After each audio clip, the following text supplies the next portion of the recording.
नवीन घडामोडी पाहण्यासाठी आपल्या बारामती झटका या यूट्यूब चॅनलला सबस्क्राईब करा व बेल आयकॉन दाबा, म्हणजे ताज्या घडामोडी आपणापर्यंत पोहोचतील. माळशिरस तालुक्यातील भांबुर्डे येथील चाहूर वस्ती शेंडगे वस्ती येथे स्वर्गीय नारायण ज्ञानू वाघमोडे यांच्या प्रथम पुण्यस्मरणानिमित्त झी टॉकीज फेम हरिभक्त परायण सागर बोराटे महाराज यांचे सुश्राव्य कीर्तन आज शनिवार दिनांक 4 जून 2022 रोजी सकाळी 10 ते 12 या वेळेमध्ये संपन्न झाले. यावेळी हरिभक्त परायण सागर बोराटे महाराज यांनी कीर्तनामध्ये समाजामध्ये घडत असलेल्या अनेक बाबींचा उल्लेख करून माणसाच्या मनातील असणारा देवाविषयीचा भाव आणि नात्यातील भाव सांगताना उपस्थितांच्या डोळ्यातील अश्रूंचा बांध फुटला होता. अतिशय मार्मिक असे सुश्राव्य कीर्तन झी टॉकीज फेम हरिभक्त परायण युवा कीर्तनकार सागर बोराटे महाराज यांनी केले. यावेळी प्रस्तुत सेवेकरिता जगद्गुरु संतश्रेष्ठ तुकाराम महाराज यांचा सर्व परिचित असणारा अभंग सांगतो तुमासी भजारे विठ्ठला, नाही तर गेला जन्म वाया, करिता भरवरी दुरावली दुरी, भावाची ही पुरी वहावसी, काही न लगे एक भावाची कारण, तुका म्हणे आण विठोबाची. या अभंगावर सुश्राव्य असे कीर्तन करून उपस्थितांना मंत्रमुग्ध केले. काही वेळेला डोळ्यांमध्ये अश्रू तर काही वेळेला ओठांवरती हसू असे कीर्तन झाले. या कीर्तनावेळी महाराजांना गायनाचार्य हरिभक्त परायण बाळकृष्ण महाराज आळंदीकर आणि हरिभक्त परायण माऊली महाराज दणाणे यांनी साथ दिली, तर मृदुंग आचार्य गणेश महाराज देवकुळे यांनी मृदुंगाची साथ दिली. यावेळी स्वर्गीय नारायण वाघमोडे यांच्या परिवारातील श्रीमती नंदाबाई नारायण वाघमोडे, संतोष नारायण वाघमोडे, सोमनाथ नारायण वाघमोडे, सौ उज्ज्वला करे, बापूराव शंकर वाघमोडे, नवनाथ शिवाजी वाघमोडे परिवारातील सदस्यांनी हरिभक्त परायण सागर बोराटे महाराज यांना ज्ञानेश्वरी ग्रंथ भेट दिला. तसेच 500 ज्ञानेश्वरी ग्रंथांचे उपस्थितांना यावेळी वाटप करण्यात आले. हा स्तुत्य उपक्रम केल्याबद्दल हरिभक्त परायण सागर बोराटे महाराज यांनी कौतुक करून समाजातील इतरांनीही हा आदर्श घ्यावा असे सांगितले. कीर्तन झाल्यानंतर प्रतिमेवर पुष्पवृष्टी करून आरती करण्यात आली. यावेळी महाप्रसादाचे आयोजन देखील करण्यात आले होते. यावेळी मित्रपरिवार, नातेवाईक आणि भांबुर्डी पंचक्रोशीतील सर्व क्षेत्रातील मान्यवर उपस्थित होते.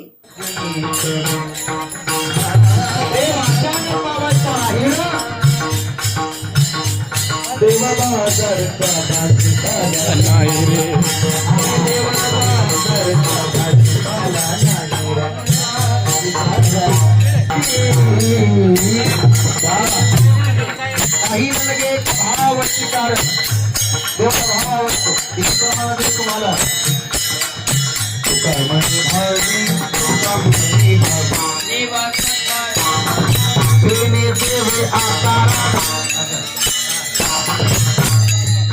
भाव बरे हातरे ये रवी नातरे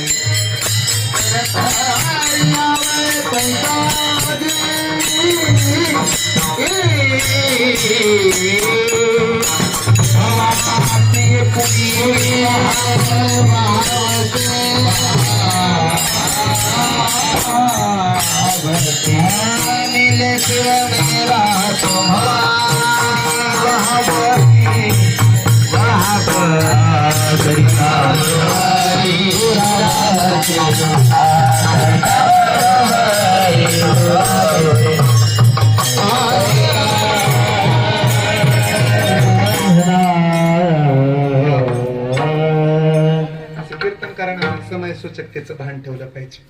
तुमचा गोंधळ चालला होता ग्रंथ घ्यायचा, आमची चालू होऊन गेली तेवढ्या करिता बरोबर दुरावसी. भाव फक्त चांगला ठेवा. देवाला भाव आवडतो बघा, देवाला काही नाही आवडत. जेवढा भाव सांगतो सांगा म्हटला तर आणि थांबतो. फक्त विनंती, नारायण नानाची 2 मुलं आणि बाकी सगळे परिवार पुढे येऊन बसा. अगदी 2 मिनिटाकरता पुढे या. 2च मिनिटात भाव सांगतो, या पुढे सगळे पुढे येऊन बसा. झालंय माझं कीर्तन, कोणी आपापसात बोलू नका. भाव किती महत्वाचा तेवढं सांगतो, थांबतो. जास्त वेळ घेत नाही, कारण अभंगात शेवटच्या चरणात एक शब्द आहे, काही न लगे एक भावचे कारण. काय होतं बघा, कीर्तनकाराने जर अभंगातला भाव नाही सांगितला ना तर कीर्तनकाराचा सुद्धा भाव कमी होण्याची दाट शक्यता आहे. कीर्तनकारानं जर कीर्तनाचा अभंगाचा भाव नाही सांगितला, कदाचित माझा भाव पडेल. माझा भाव मी अजिबात पडून देणार नाही, म्हणून भाव सांगतो, नीट ऐक. आवडीनं आवरलं आणि दारात बैलगाडी आली होती. आवडी म्हणजे तो कोबऱ्यांची पत्नी. ऐका बरं का महिला मंडळ, जिथं जागा मिळेल तिथं बसा. आवडीच्या डोळ्यात पाणी आलं आणि आवडी मालकाला म्हणू लागली, मालक काय ग सारखं भंडारा डोंगरावर जाता भामचंद्र डोंगरावर जाता कधी घोरडेश्वरावरती जाता अहो माझ्या भावाचं लग्न आलंय हो परवा माझ्या भावाच्या लग्नाला जाऊ ना आपण तुकाराम महाराज म्हटले आवले अगं खरं सांगू का मलाही वाटतं का तुझ्या भावाच्या लग्नाला यावं पण तुझ्या भावाला आपण बोलवलं नाही जेवायला गडांनाला आणि त्याच्या लग्नाला कसं जायचं ग ते म्हणले चिंताच करू नका मी बोलवते ना अगं बोलवशील पण आपल्या घरी आहे तरी महाराज म्हणाले एक तर माझं चित्त प्रपंचात नाही विटाले हे मन चित्त प्रपंचापासून आणि मग आला बघा भाऊ आवलीच्या बोलावण्यात दारात बैलगाडी आली बैलांचे कासरे खाली टाकले खेळा काढल्या बैल बाजूला झाली भाऊ गाडीतनं खाली उतरला बैलगाडी सजवलेली बैलांच्या पाठीवर शिंगांना शिंब्या आणि मग दादा आला भाऊ दारात आला ते आवडीला कोण आहे बाहेरचं कुणी येऊ द्या तरी बैल आनंद पण आज तर भाव आला दादा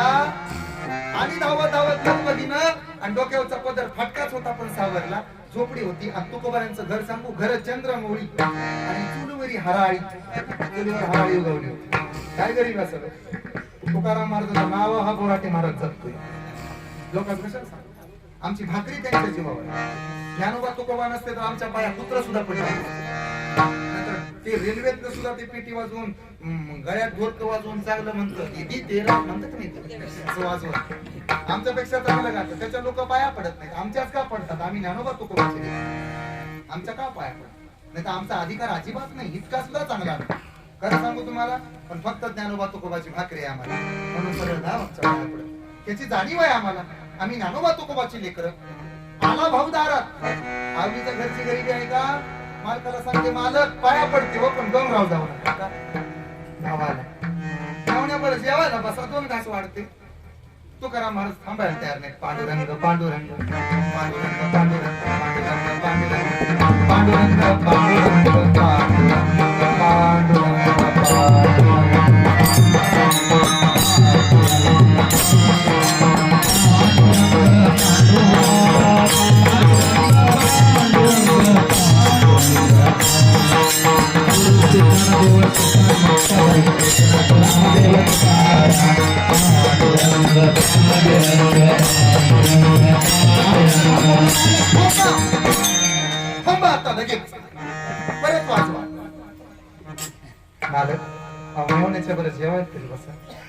तुकाराम महाराज बसले आवडीनं लगेचच स्वयंपाकाची तयारी म्हणजे काय तिला रांधायचे वाढायचे गाची कापले मुठभर कण्या घेतल्या पिठाच्या डब्यातनं काढल्या आणि त्या पातेल्यात टाकल्या 3 चुलीवरती चूल दगडाची झालं गरम पाणी आणि आमटीच्या 2 वाट्या नवऱ्याच्या ताटात आणि आमटीच्या 2 वाट्या मालकाच्या भावाच्या ताटात ऐका नवऱ्याच्या ताटात 2 आणि भावाच्या ताटात 2 वाट्या म्हणजे वडाच्या पानापासून बनवली द्रोण आणि पत्रवाळी म्हणजे केळीचं सुकलेलं पान खा तुकोबऱ्याने वजनी कवळ घेता नाही राम राम नाही चमत्कार नाही आम वैश्वानवर होतो नाही 2 वाट्या ठेवल्या तशा उचलल्या लावल्या तोंडात झालं भजन चालू होणार पांडुरंग पांडुरंग आपली म्हणजे मालक अहो कमी कमी मेवण्याला बसू का तरी विचारा मेवणा शेजारी बसला लग्न आहे त्या 2 दिवसावर तरुण आहे आणि 36 ते 44 एकराचा भाग आहे त्याला तुकाराम महाराजांच्या मेवण्याची इस्टेट आहे का 3644 एकराचा ऊस बघा आम्हाला 2च एकर आहे तो पण 265 आहे तरी बी छातड काढून चालतं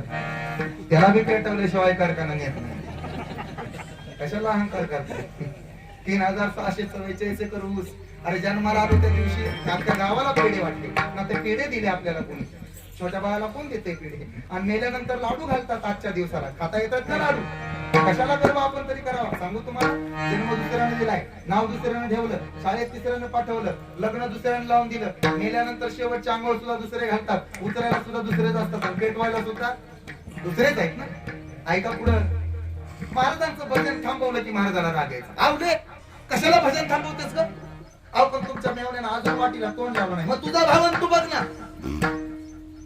आवडीनं ती वाटी उचलली तोंडाला लावली इतकी खरं आमची लागली थुकून टाकली 2 वाटे आमटीचं पिऊन टाकलंय कमीत कमी सांगायच तरी मीठ जास्त झाले कमी झाले काळजी आहे का नाही तुम्हाला महाराज म्हणले काय खातो आम्हाला माहितच नाही पांडुरंग पांडुरंग जागृती स्वप्नी पांडुरंग पांडुरंग ध्यानी पांडुरंग म्हणी जागृती स्वप्नी पांडुरंग महाराज निघून गेले आवडीला उद्याच लग्न आहे भावाचं कुणाचं नीट ऐका बरं का मला भाव सांगायचं उद्याच लग्न आहे कुणाचं भावाचं आवडीनं स्वतःच आवरलं आणि 5.5 वर्षाची भगीरथी माग लागली बाबाच्या. बाबा आम्ही पण येणार. आवली पुढे आली, आवलीनं भगीरथीच्या तोंडावर हात फिरवला. 5.5 वर्षाची पोर डोक्यावर हात फिरवला आणि सांगू लागली, आवली भगीरथी बाया बापड्याचं कसंही झाकून जातं ग. माझं लुगडं 8 ठिकाणी फाटलं ग बाळा, पण आमचं कसंही झाकून जाईल ग बाळा. तुझ्या अंगावर कापड नाही येऊ नको. मालक पहिल्या पुरीला समजा. तुकाराम महाराजांनी विना गळ्यात घेतला, टाळ हातात घेतले, जवळ आले आणि 5.5 वर्षाच्या पुरीला पुढे बसवलं आणि दात तुटलेला कांगोळा घेतला आणि दीदीची वेणी फणी करायला लागली. कुणाची? दीदीची. बापाचं पुरीवर किती प्रेम. वेणी फणी करायला लागला बाप पुरीची. 5.5 वर्षाची लेक. तिच्या तोंडावरून हात फिरवला, 2-4 मुके घेतले त्या लेकीचे. तिला सांगतात, भगीरथी थांब, आम्ही मामाच्या लग्नाला जातो माघारी, मी येणार बाबा. नाही तुकोबारायांनी पुरीला मांडीव घेतली. काय भाग्यवान असेल पोरगी, महाराजाच्या पोटी जन्म घेतला असेल. तुकाराम महाराजाच्या मांडीवर घेण्यात जायचा अधिकार. माझ्या महाराजाने मांडीवर घेतलं आणि थापटून थापटून झोपवलं पोरीला. काय प्रेम. पोरीची झोप लागली आणि बाप हसू लागला. का एक सांगू, पोरीची झोप लागल्यानंतर आईला आनंद होत नाही पण बापाला आनंद होतो. सिद्ध करून दाखवतो. तुमची पोरगी माहेरला येऊ दे, 8:30 वाजेपर्यंत झोपते पोरगी आणि तुमची धर्मपत्नी पोरीची आई काय म्हणते माहितीये का, दिदे उठ की झोपायला आली का इथं. पोरीनं तुमचा बाप काय म्हणतो माहितीये का, गप ग माझ्या ताईला तिथं झोपायला मिळत नाही, झोपू दे. ज्या दिवशी तुमच्या माहेरातनं तुमचा बाप परत पावल ना पुरी हो, त्या दिवसापासून 8:30 सोडा परत माहेरला जाऊ वाटणार नाही तुम्हाला. चिंता करून दाखवतो मी. जाहीरपणानं कीर्तनातनं बोलेन मी. त्याचं कारण आहे, सकाळी 8:30 वाजेपर्यंत झोपता येतं त्याचं नाव माहेर आहे. सगळे उठायच्या आधी उठावं लागतं त्याचं नाव सासर. जरा आठवा, कसा डसा डसा रडला होता तुमचा बाप ज्या दिवशी नांदायला निघाला होता. तुम्ही मंडप दिला होता आता आणि मंडपातनं तुम्ही निघाला होता, स्टेज दिलं होतं. ब्राह्मण काका म्हणले होते म्हणा आजवर होते आमची, आता झाली तुमची. तुमचा म्हातारा बाप तर हात पुढे घेतो, हातावर पाणी सोडतो, हात थरथर थरथर थरथर कापतो, मग आजवर होते आमची, आता झाली तुमची. पहिल्यांदा जावयाच्या पायावर डोकं टेकवतो. काय म्हणता माहितीये का पुरीनं तुम्ही तुमच्या बापाला, नाना त्यांच्या कशाला पाया पडतो, ते तर वयाने लहान आहेत ना. तुमचा बाप तुम्हाला म्हणतो, पुरी पाहुण्याचं वय कमी आहे म्हणून त्यांच्या पाया नाही पडत, मग अगं त्यांचा मान मोठा असतो आजच्या दिवशी म्हणून जावयाच्या पाया पडत. पोरीनं तुमच्या नवऱ्याचा मान मोठा असतो म्हणून तुमचा बाप त्याच्या पायावर डोकं नाही टेकवत. जसं तुम्हाला त्यानं फुलासारखं सांभाळलं ना, तसं तुमच्या नवऱ्यानं सुद्धा तुमच्या केसाला धक्का लागू नये म्हणून सारखा जावयाच्या पुढे पुढे करतो आणि त्याच्या पायावर डोकं टेकवतो. का? त्याला भीती आहे माझा काळजाचा तुकडा त्याच्या ताब्यात. आणि तुम्हाला तरी कुठपर्यंत सुख आहे, तुमची ताईडी तुमच्या माहेरात आहे ना, तोवर सुख आहे. आठवा, तुमची दिदी माय बापाचं भांडण होऊ द्या, तुमची पोर मध्ये येते आणि म्हणते, आई दादाला बोलू नको, काकाला बोलू नको, तुझा स्वभाव मला चांगला माहितीये. का ग माझ्या बापाला सारखंच बोलत राहते, माझा बाप आहे तो. एक सांगू पोरीनो, तुमचा बाप तुमच्यासाठी तिळ जीव तोडतो पण तुम्हाला कधी कळालं. आणि बापानं तुमच्यासाठी पोरगी सारखी रडत राहते पण तुम्हाला कधी कळालं नाही. आठवाला 12वीत तिला 400 रुपयाची स्कॉलरशिप मिळाली होती, 200चं लुगडं तिनं मायला आणलं होतं आणि 200चं गाड्या तुमच्या मनगटावर घातलं होतं. ही तुमची पोरगी ज्या दिवशी नांदायला जाते ना, तिथनं पुढे तुमच्या तोंडावर कोणी हात नाही फिरवत. बाबा बीपीची गोळी राहिली, बाबा दवाखान्यात जा, बाबा आजारी पडला, अरे पोरगी एवढी काळजी करत नाही पण पोरगी फार काळजी करते. आणि हे सिद्ध करून दाखवतो, कीर्तन झाल्या तुम्ही तुमच्या ताईडीला फोन लावा, झाल्या लावा. तुमची पोरगी तिकडनं हॅलो म्हणा, तुम्ही इकडून हॅलो म्हणा. तुमच्या हॅलो म्हणण्यात तुमच्या पोरीला कळतो तुम्ही आनंदात आहात का सुखात आहात. तिथनं विचारते, काय झालं आता, काय झालं दादा, काय झालं तात्या, काय झालं नाना, तुमचा आवाज बसला, काय झालंय का घरी. पोरीनं तुम्ही माहेरला जा. 70 वर्षाचं कोपऱ्यात पडलेलं म्हातारं घरात असू द्या. कधी तुमच्या म्हातारा झालेल्या बापाने तुमच्या हातातली पिशवी रिकामी जाऊ दिली का? कांदे द्यायची गोष्ट नाही, लसूण देत नसतात, यस्त्राची चटणी भाजू द्या माहेरात. म्हातारा बाप जिवंत आहे ना तोपर्यंत वानवळा काहीतरी येतो, ज्या दिवशी बाप मरल त्या दिवसापासून हातातली पिशवी रिकामी जाणार आहे, हे कायम लक्षात राहू द्या माझं वाक्य. आणि अजून सोपं करून सांगू, बाप तो बाप असतो यासाठी. भावाचं भांडण लागले की बहिणी माहेरला जातात. भाऊ बाप काय म्हणतो माहितीये का, पोरं भांडू नका, कायदेचा पोलीस. ज्या दिवशी तुमचा बाप मरेल ना त्या दिवसापासून तुमच्यासाठी रडणार या माहेरात कुणी नाही, हे कायम लक्षात राहू. आणि तुम्ही 2 पुत्र आहात अर्थात तुम्ही गावाची सेवा करता तुम्हाला सगळं जग साहेब साहेब साहेब म्हणून हाक मारत साहेब साहेब म्हणून सगळं जग हाक मारतं पण फक्त स्वार्था करत तुम्ही त्यांची कामं करावीत म्हणून तर तुमच्या पाठीवरून हात फिरवणारा एकही माणूस तुम्हाला भेटत नाही अरे छाती काढून म्हातारा सांगत असतो माझं पोरग सर्व्हिस लागले माझा पोऱ्या करणार लागला सरकारी नोकरी मिळाली आपला अभिमान कधीच कोणाला वाटत नाही पण आपला अभिमान बापाला वाटत नाही कुठून दाखवू देणार एक सांगू बापाची ताकद अरे घरी गेल्यानंतर आईचं कपाट उघडा आईच्या कपाटात कमीत कमी 20-25 साड्या सापडतील आणि बापाचं कपाट उघडा एक तर त्याला कपाट नाही कपाट असलं तर त्याच्यात त्याचा कप्पा नाही आणि असला कप्पा तर त्याच्यात नवे 2 ड्रेस सुद्धा त्याच्या नावचे नाही त्याला वेगळं अरे त्याचा दाढी वाटलेला चेहरा बनेलाची भूक पहा दाखवून देतील त्याची काट कसर तुम्हाला त्याचे गोल गेलेले आत गेलेले डोळे बघा तुमच्याकरता दिवस रात्र झटत होता आठवत त्याचं फोडणीला गेलेलं पोट बघा अरे तुमचं पोट भरण्यासाठी त्यानं स्वतःच्या पोटाची कुरवंडी केली चाळण केली सोनाच्या पाया पडतोय बाप मंडपवाल्याच्या पाया पडतोय आणि लेकीचं लग्न लावून देतोय गावातल्या प्रत्येक पुढाऱ्याला हात जोडले तुमच्या बापानं का तुम्हाला नोकरी लागावी म्हणून तुमचं चांगलं बघा म्हणून आज डोंगराच्या पलीकडे बुडालेला सूर्य उद्यापासून दररोज दिसत पण मातीत निघून गेलेले नाना आता काही केले तरी तुम्हाला दिसणार नाही ही जगातली मोठी शोभा पाहता पाहता मंडप गच्च भरलाय नानांच्या प्रेमासाठी पाहुणे रावळे गण गोत मित्र परिवार एखाद्याच्या दारात 4 डाळकरी भेटत नाही माझ्या नानाच्या शब्दाला आज एवढे डाळकरी मोठे मोठे कीर्तनकार गायक वादक सगळं पडून आहे पण हे कीर्तन ऐकायला नाना उरले नाही ही शोकांतिका बाप तलवार घाल बाप पेटती मशाल बाप जागतो म्हणून घर झोपत खुशाल बाप घराचा तो पाया आई कळस कवरा जेव्हा खचतो न पाया तेव्हा ढासळते घर ज्या बापाने जपलेले काला कळ हात पाकळात अशा बापासाठी ती थोडी आसवे डोळ्यात थोडी आसवे डोळ्यात लेकीला झोपवलं झोप लागली भगीरथीची भगीरथीच्या तोंडावर हात फिरवला आलंय तुमच्या डोळ्यात पाणी तू कोबराई झटकन उठले आणि मेवण्याच्या लग्नाला गेले लग्नात प्रत्येक जण विचारत होता आवले भगीरथी कुठं आहे ग घरी काय नाही ग कपडे फटके मग तुझं काय घोटाळा होतं का भावाच्या लग्नाला घरी ढसा रडवाल्या अक्षरा कशा तरी टाकल्या आणि भगीरथीच्या ओढीनं परत माघारी तुकोबांची पत्नी आवली भाव सांगतो आणि विटेवरच्या देवाला दया आली विटेवरच्या देवानं विटेवरनं खाली उडी मारली रुक्मिणीला हात मारली येताय का ताईच आहे मामी बनून जायचं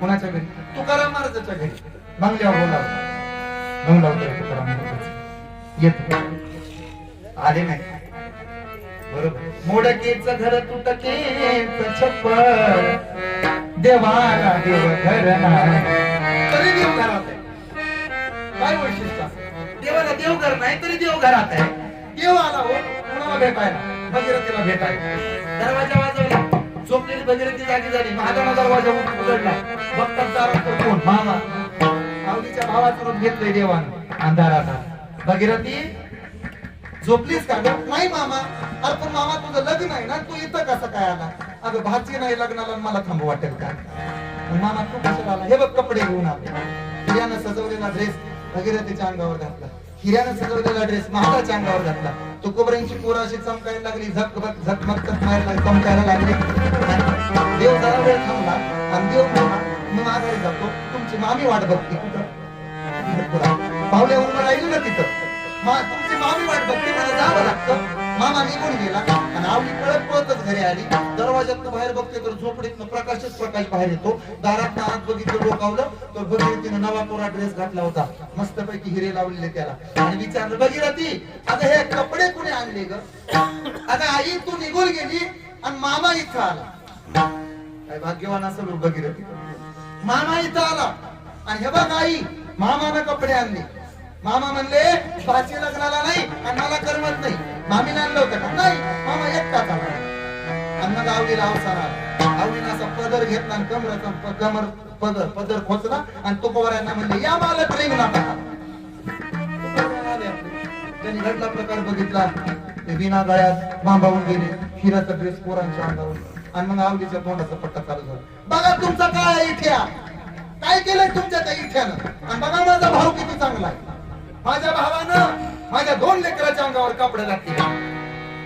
तुकाराम महाराज म्हणले आवले खरंच तुझा भाव चांगला, कळते आवले खरंच तुझा भाव चांगला. नाही नाही माझाच भाव चांगला आहे. तुकाराम महाराज म्हणाले तेच तर म्हणतो आवले तुझाच भाव चांगला, म्हणून आपण लग्नाला गेलो आणि विटेवरचा देव तुझा भाव होऊन आपल्या पोरांचा कपडे घेऊन आला. याला म्हणायचं भाव.